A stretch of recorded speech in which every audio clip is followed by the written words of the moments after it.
റമദാനിലേക്ക് നമ്മൾ കടക്കുകയാണ്. കുറച്ച് അമലുകൾ ഈ റമദാനിലേക്ക് നമുക്ക് ഒന്ന് ഓർത്തു വെക്കാൻ. സന്തോഷമുള്ള ജീവിതം ആവശ്യമുണ്ടോ? ഒരു 10 കാര്യം കൂടെ പറഞ്ഞു തരട്ടെ. ഒന്ന് ചുരുക്കി പറയാം. ഒന്ന്, അത്താഴ നേരത്തിരുന്നിട്ട് എന്ത് ചെയ്യണം? ഇസ്തിഗ്ഫാർ ചെയ്യാം. ഏതായാലും നോമ്പ് അത്താഴത്തിന് നമ്മൾ എണീക്കൂല. തസഹറു ഫഇന്ന ഫി സഹൂരി ബറക. നിങ്ങൾ അത്താഴം കഴിക്കണേ, അത്താഴത്തിൽ ബറക്കത്തുണ്ട് എന്ന് പരിശുദ്ധ റസൂൽ സ്വല്ലല്ലാഹു അലൈഹി വസല്ലം. ഞാൻ 2 മണിക്കല്ലേ കിടക്കണത്, ഇനിയിപ്പോൾ അത്താഴം കഴിക്കാൻ പറ്റുമോ? ഒരു വെള്ളമെങ്കിലും കുടിക്കുക, ഒരു ഈത്തപ്പഴമെങ്കിലും, ഒരു ഹാഫെങ്കിലും കഴിക്കുക ഈത്തപ്പഴത്തിന്. എന്തിന്? ലിസ്സുന്ന. അതാ വാങ്ക് വിളിക്കുന്നതിൻ്റെ തൊട്ട് മുമ്പുള്ള സമയമാണ്. വാങ്ക് കൊടുക്കാനായിട്ട് കാത്തിരിക്കേണ്ട ഒരു 10 മിനിറ്റുമെങ്കിലും നിർത്തണം എന്നാണ്.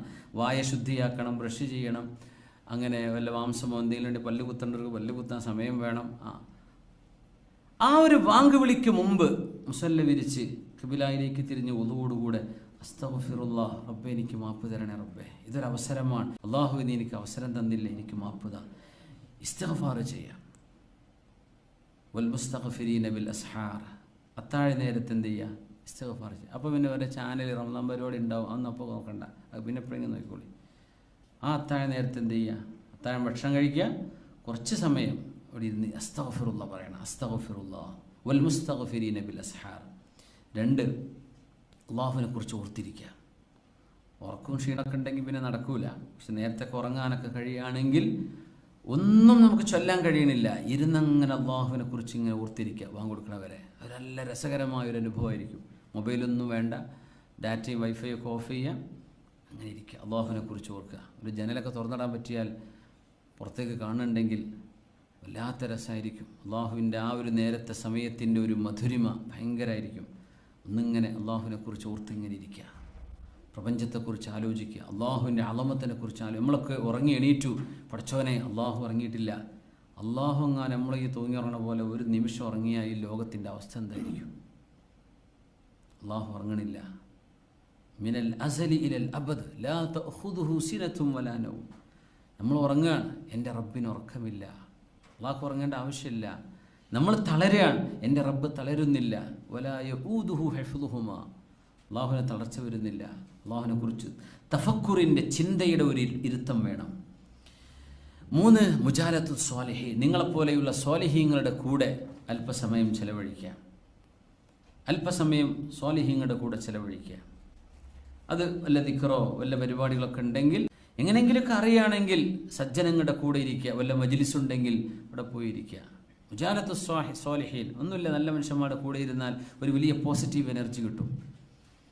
4, അള്ളാഹുവിൻ്റെ ദിക്ർ ചൊല്ലിക്കൊണ്ടിരിക്കുക. ദിക്ർ നാവിലെപ്പോഴും. കാലം മുഴുവൻ സുന്നത്ത് നോമ്പെടുക്കുന്നതിനേക്കാളും രാത്രി മുഴുവൻ നിന്ന് നിസ്കരിക്കുന്നതിനേക്കാളും പ്രതിഫലമുള്ള ഒരു കാര്യം ഞാൻ പറഞ്ഞു തരട്ടെയോ എന്ന് പറഞ്ഞ് അഷ്റഫുൽ ഖൽഖ് റസൂലുള്ളാഹി തങ്ങൾ പറഞ്ഞത് ദിക്റുല്ലാഹ്, അള്ളാഹുവിനെ ദിക്ർ ചൊല്ലലാണ്.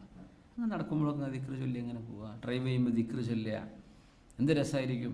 റാഹത്തായിട്ട് അങ്ങനെ ദിക്ർ ചൊല്ലുക. ഖുർആനൊക്കെ നല്ല ഖുർആൻ റേഡിയോകളില്ലേ, അബുദാബി ഇദാഅത്തുൽ ഖുർആനിൽ കരീം മിൻ അബുദാബി, അതൊക്കെ ഓൺ ചെയ്താൽ അങ്ങനെ ഖുർആൻ കേട്ട് അങ്ങനെ പോയിക്കൂടെ, എന്ത് രസമായിരിക്കും. 5-ാമത്തേത്, നിസ്കരിക്കുമ്പോൾ 4 റക്അത്തിന് ഖുശൂ വേണം. 4 റക്അത്ത് നിസ്കാരത്തിൽ 2 റക്അത്തെങ്കിലും minimum out of 100 out of 100 concentration കിട്ടാൻ ശ്രമിക്കുക. എന്നാൽ പിന്നെ അടുത്ത 2-ൽ 90 കിട്ടും. സുബ്ഹിക്കാണെങ്കിൽ ഒരു നിലക്കും മൈൻഡ് അങ്ങോട്ടും ഇങ്ങോട്ടും പോകാൻ പാടില്ല. ആകെ 2 റക്അത്തുള്ളൂ. പിന്നെ എടുക്കാൻ പോകാൻ നേരം 2 റക്അത്തെങ്കിലും റക്അത്താനി അല്ലാഹു ബിഖുശൂഇൻ, ഖുശൂഅോടുകൂടെ. ഇനി 2 റക്അത്ത് സുന്നത്ത് നിസ്കരിക്കുക, നല്ല ഖുശൂഅോടുകൂടെ നിസ്കരിക്കുക. ഇപ്പോൾ ഫർള് ചില ആൾക്കാർക്ക് ജമാഅത്തായി നിസ്കരിക്കുമ്പോൾ ഓരോരുത്തരുടെ കുപ്പായം കണ്ടിട്ടും ഇപ്പുറത്താളുടെ പാൻറ്റ് കണ്ടിട്ടും മറ്റൊരുടെ മുമ്പത്തെ ട്രൗസർ കണ്ടിട്ടും നിസ്കാരമൊക്കെ ആകെ തശ്വീഷാവും അല്ലേ? ചില ആൾക്കാർക്ക് അങ്ങനെയാണ്. അത് വെച്ച് ജമാഅത്തിന് പോകാൻ പറ്റില്ലേ? ജമാഅത്താണ് അപ്പോഴും ശ്രേഷ്ഠമായത്. ഇങ്ങനെ കണ്ണിങ്ങനെ നോക്കും, പ്രശ്നം കണ്ണ് ചിമ്മിക്കോ, അങ്ങനെ പ്രശ്നമാണെങ്കിൽ കണ്ണ് തുറക്കലാണ് നല്ലത്. കണ്ണ് ചിമ്മിസ്കരിക്കൽ കറാഹത്താണെന്നാണ്. പക്ഷേ അങ്ങനെ കണ്ണ് തുറന്ന പ്രശ്നമാണ്. അങ്ങനെ മുമ്പിലുള്ള മനുഷ്യന്മാരുടെ ഡ്രസ്സിങ്ങൊക്കെ വളരെ മോശമായിരിക്കും. കണ്ണ് എല്ലാം അടച്ചു പിടിച്ചാൽ മതി. സുജൂദ് അല്ലെങ്കിൽ സുജൂദിൻ്റെ ഭാഗത്തേക്ക് മാത്രം നോക്കുക. നമ്മൾ ഐ സ്കാൻ ചെയ്യുമ്പോൾ കണ്ണോട് നോക്കാൻ പാടില്ല, സ്ക്രീനിക്ക് മാത്രം നോക്കാൻ. നമ്മൾ കണ്ണൊക്കെ തുറന്ന് കാട്ടി കൊടുക്കൂലേ, അവിടേക്ക് മാത്രം നോക്കിയാൽ മതി, വേറെടുക്ക് നോക്കരുത്. സുജൂദിൻ്റെ മഖാമിലേക്ക് നോക്കുക. 2 റക്അത്തെങ്കിലും ഖുശൂഅോടുകൂടെ എല്ലാ ദിവസവും നമുക്ക് നിസ്കരിക്കാൻ കഴിയണം. എല്ലാ നിസ്കാരവും ഫർളെങ്കിലും നമ്മൾ ശരിയാക്കി എടുക്കുക. അത് കഴിയട്ടോ, നമ്മൾ വെറുതെ പറയാൻ കഴിയില്ല എന്ന് നമ്മൾ പറയുമ്പോൾ സമാധാനിപ്പിക്കാനൊക്കെ നമ്മൾ പറയും ചിലപ്പോൾ എന്ത്, അപ്പോൾ എല്ലാവർക്കും ഇപ്പം അങ്ങനെ തന്നെ ഇല്ലേ, ബേജാറാണ്ട. പക്ഷേ അത് കഴിയുന്ന സംഗതിയാണ്. യോഗാഭ്യാസം ചെയ്ത് നോക്കി നിങ്ങൾ, 3/4 മണിക്കൂറൊക്കെ ഒരൊറ്റ ഇരുത്താക്കാരം, എന്ത് ലോകത്ത് നിങ്ങൾ എവിടേക്കോ പറന്നെത്തും. എന്നാൽ പിന്നെ നിസ്കാരത്തിന് അത്രയൊന്നും സമയമില്ലല്ലോ, ആകെ 5 മിനിറ്റ് അല്ലേ വേണ്ടു, 4 മിനിറ്റ് 3 മിനിറ്റ്. എന്താ നമുക്ക് അള്ളാഹിനെ പറ്റി മാത്രം ആലോചിച്ചാൽ അത് പറ്റും. നമ്മൾ അങ്ങനെ നിസ്കരിക്കുക, അപ്പോഴേ അതിനൊക്കെ ഒരു രസം ഉണ്ടാവുള്ളൂ, അല്ലെങ്കിൽ വെറുതെ ഒരു കാട്ടിക്കൂട്ടലായി മാറും. 6-ാമത്തേത് ഖുർആൻ അർത്ഥമറിഞ്ഞു ഓതുക. കുറഞ്ഞ ഭാഗങ്ങളിൽ ഇപ്പം നമ്മുടെ കെ വി ഉസ്താദിൻ്റെ തഫ്സീർ കിട്ടുമ്പോൾ, ഒന്നില്ലെങ്കിൽ Quran on web, Quran on Islam on web, Islam on web ഉണ്ട്, അതിൽ ഖുർആൻ ഓൺ വെബ് ഉണ്ട്, അതിൽ നോക്കിയാൽ കിട്ടും. എപ്പോഴെങ്കിലും കുറച്ചെങ്കിലും, ഒരുപാട് ഖുർആൻ മുഴുവൻ നമ്മൾ അർത്ഥം പഠിക്കാൻ നിന്നാൽ റമദാനിൽ ഓതാൻ സമയം കിട്ടൂല. എന്നാലും കുറച്ചെങ്കിലും ഭാഗം തദബ്ബറോടുകൂടെ ഓതുക, അത് വലിയ കൂലിയാണ്. ഖുർആൻ അർത്ഥമറിഞ്ഞു ഓതുക. പിന്നെ സുയാമു യൗമിൻ ഷദീദിൽ ഹർ, 7-ാമത്തേത് നല്ല ചൂടുള്ള സമയത്ത് സുന്നത്ത് നോമ്പെടുക്കുമെന്ന് നിശ്ചയം ചെയ്യുക. ആ കൽബ് കൊണ്ടൊന്ന് നിയ്യത്ത് ചെയ്യുക. കുറച്ച് ബുദ്ധിമുട്ടായിരിക്കും, എന്നാലും ഒന്ന് പറ്റുന്നവർ ചെയ്ത് നോക്കുക. എന്ത് ചെയ്യുക, നല്ല ചൂടുള്ള സമയം ഇൻഷാ അല്ലാഹ് ഞാൻ സുന്നത്ത് നോമ്പ് കുറച്ച് കൂടുതലെടുക്കും, അല്ലെങ്കിൽ തീരെ എടുക്കാത്ത ആൾക്കാരാണ് തിങ്കളാഴ്ചയും വ്യാഴാഴ്ചയൊക്കെ തുടങ്ങുക, അല്ലെങ്കിൽ 13, 14, 15 അയ്യാമുൽ ബീദുകൾ എടുത്തു തുടങ്ങുക, അല്ലെങ്കിൽ കുറച്ച് ഏറെ ചെയ്യുക ഇൻഷാ അല്ലാഹ്. അങ്ങനെ ഒരു നിയ്യത്ത് വേണം. എന്തിനാണെന്നറിയോ, റമദാൻ തന്നെ ടെൻഷൻ തോന്നും, അല്ലെങ്കിൽ ഇതിലും ചൂടുള്ള കാലത്ത് ഞാൻ നോമ്പെടുക്കാൻ തയ്യാറാണ് എന്ന ഖൽബ് കൊണ്ട് റെഡിയായാൽ റമദാന് വലിയ കുഴപ്പമൊന്നും ഉണ്ടാവില്ല ഇൻഷാ അല്ലാഹ്. അള്ളാഹു തൗഫീഖ് ചെയ്യട്ടെ. പിന്നെ ആരും അറിയാതെ ഒരു 10 ദിർഹമെങ്കിലും നിങ്ങൾ എന്ത് ചെയ്യണം, റമദാനിൽ സ്വതക്ക ചെയ്യണം. അത് ഡെയിലി ചെയ്യാൻ പറ്റുന്നവർ അങ്ങനെ ചെയ്യുക. ആകെ 10 റുപ്യ കൊടുക്കാൻ പറ്റുള്ളൂ. അങ്ങനെയാണെങ്കിൽ അത് മതി. എത്ര പറ്റുന്നവർ കേട്ടോ, പിഷ്കന്മാരാവാൻ പറയല്ലേ, പറ്റുന്നവർ നല്ലോണം കൊടുക്കുക, സ്വതക്ക നല്ലോണം ചെയ്യുക. എങ്ങനെയെന്നറിയോ, ആരും അറിയാതെ കൊടുക്കുക. നിങ്ങളും പഠിച്ചവന് മാത്രം അറിഞ്ഞാൽ മതി. ആ കൊടുക്കുന്ന ആൾ പോലും അറിയരുത് നിങ്ങളാരാണെന്ന്, മൂപ്പർക്ക് നിങ്ങളാരാന്ന് അവർക്കും അറിയില്ല. അങ്ങനത്തെ സ്വതക്ക പറ്റുമെങ്കിൽ അതിനാണ് വലിയ കൂലിയുള്ളത്, വലിയ കൂലി അതിനാണ്. സ്വകാര്യമായിട്ട് കൊടുക്കുക.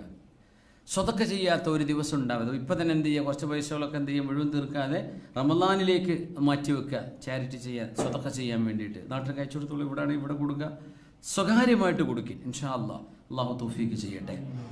പിന്നെ ഒരു മുസ്ലിമായ മനുഷ്യൻ്റെ പ്രയാസമെങ്കിലും നീക്കി കൊടുക്കാൻ നമ്മൾ ദൃഢനിശ്ചയം ചെയ്യുക. റമദാനിൽ ആർക്കെങ്കിലും പ്രയാസമുണ്ടോ, ഒരാൾക്കെങ്കിലും ഒരു സഹായം കൃത്യമായിട്ട് ചെയ്യാൻ ഞാൻ നിയത്ത് ചെയ്യുകയാണ് പടച്ചോനെ. അങ്ങനെ നിയത്ത് നമുക്ക് പറ്റുന്നത് ചെയ്ത് കൊടുത്താൽ മതി.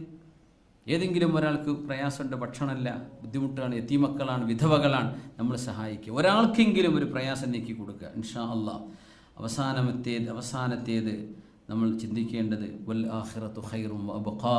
ദുനിയാവ് ജോലി ഉണ്ടായാലും ഇല്ലെങ്കിലും, പണി കിട്ടിയാലും പണി പോയാലും ഇവിടുന്ന് മരിച്ചു പോകേണ്ട ലോകമാണ്. വീട് വെച്ചാലും ഇല്ലെങ്കിലും, ചെറുതായാലും വലുതായാലും, വണ്ടി ഉണ്ടെങ്കിലും ഇല്ലെങ്കിലും, കല്യാണം കഴിച്ചാലും ഇല്ലെങ്കിലും, കുട്ടികൾ ഉണ്ടായാലും ഇല്ലെങ്കിലും, മക്കളെ കെട്ടിച്ചാലും കെട്ടിച്ചില്ലെങ്കിലും ഞാൻ ഇവിടുന്ന് പോകും, എൻ്റെ ആഖിറമാണ് എന്നുണ്ടാവുള്ളൂ. ആ ഒരു ചിന്ത നമ്മുടെ ഖൽബിലേക്ക് കൊണ്ടുവന്നാൽ ഇൻഷാ അല്ലാഹ് റമദാനിലും അതിനപ്പുറത്തേക്കും നമുക്കത് വലിയ ഊർജ്ജമായിരിക്കും. അവസാന സെക്കൻഡ് വരെ മൂല്യത്തോടുകൂടെ ജീവിക്കാൻ കഴിയും. അള്ളാഹു നമുക്ക് തൗഫീഖ് ചെയ്യട്ടെ.